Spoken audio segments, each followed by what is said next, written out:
Seja bem-vindo ao Enad Experience, o seu guia rápido, direto e sem enrolação para mandar bem no Enad. Aqui, estudar é experiência, não obrigação. O tema de hoje é quente, literalmente. Eventos climáticos extremos e como o Brasil responde, ou tenta responder, né? Vamos dar uma olhada em pesquisas sobre São Paulo e Rio Grande do Sul e também na trajetória da nossa política climática.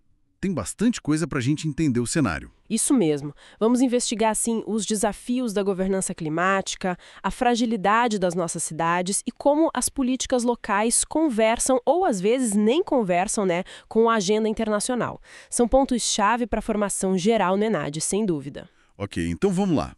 Mais de 80% dos brasileiros vivem em cidades, né?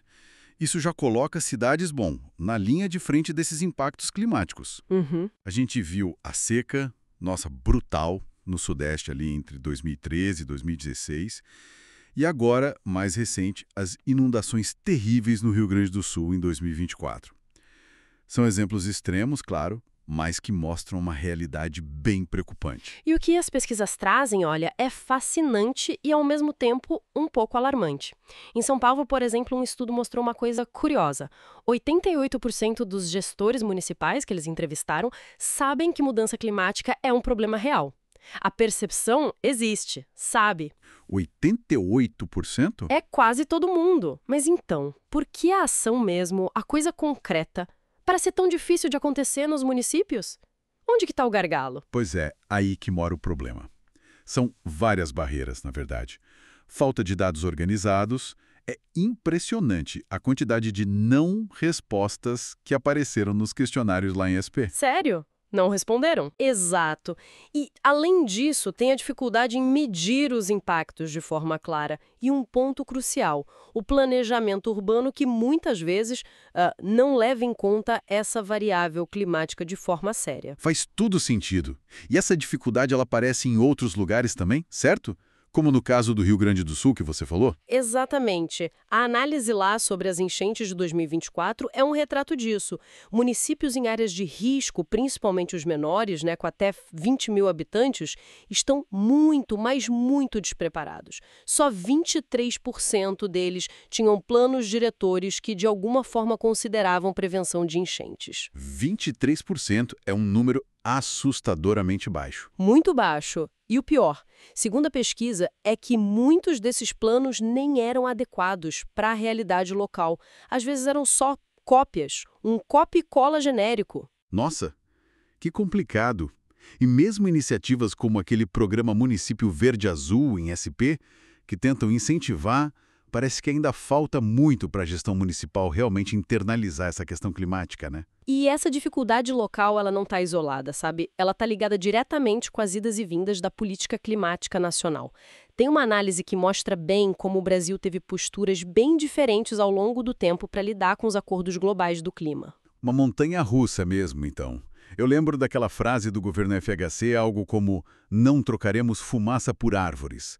Marcava uma cautela inicial, né? Sim, mas essa postura mudou um pouco quando o Brasil viu ali uma oportunidade no Mecanismo de Desenvolvimento Limpo, o MDL, do Protocolo de Quioto.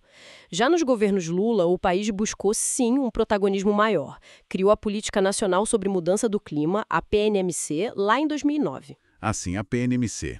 Importante. Assumiu metas voluntárias na COP15, focou bastante no combate ao desmatamento.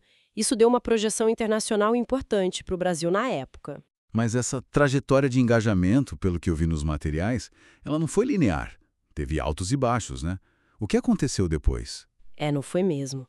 Os governos Temer e Bolsonaro, segundo essa análise que a gente está comentando, representaram um período de recuo. Os autores usam até a palavra desmantelamento. Pesado. Sim, houve um enfraquecimento de órgãos importantes, como o Ministério do Meio Ambiente, menos espaço para a sociedade civil discutir o assunto e uma flexibilização de regras ambientais que, acabou arranhando a imagem do Brasil lá fora.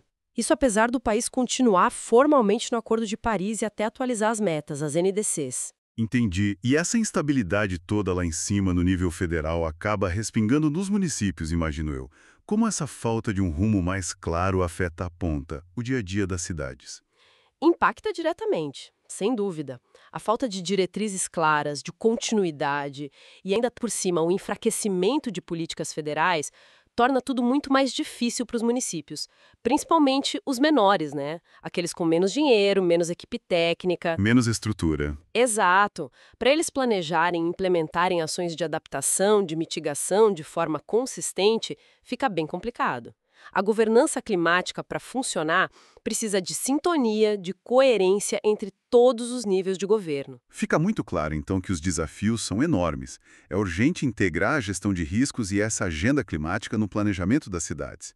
Isso passa por atualizar os planos diretores, mas com base em ciência, na realidade local, né?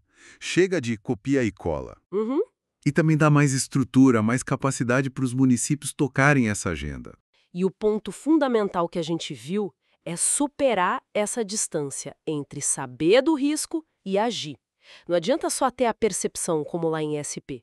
Precisa de investimento, precisa de capacitação técnica e, muito importante, trazer a sociedade para perto para participar dessas decisões. Para quem está aí na reta final pro ENAD, fica aqui uma provocação para pensar, baseada nisso que a gente conversou. Considerando essas fragilidades locais, como a dos pequenos municípios gaúchos, e essas idas e vindas da política nacional, que tipo de arranjo, sei lá, legal, financeiro, de cooperação entre as cidades, poderia realmente construir uma resiliência climática mais forte, mais justa no Brasil e que funcione a longo prazo?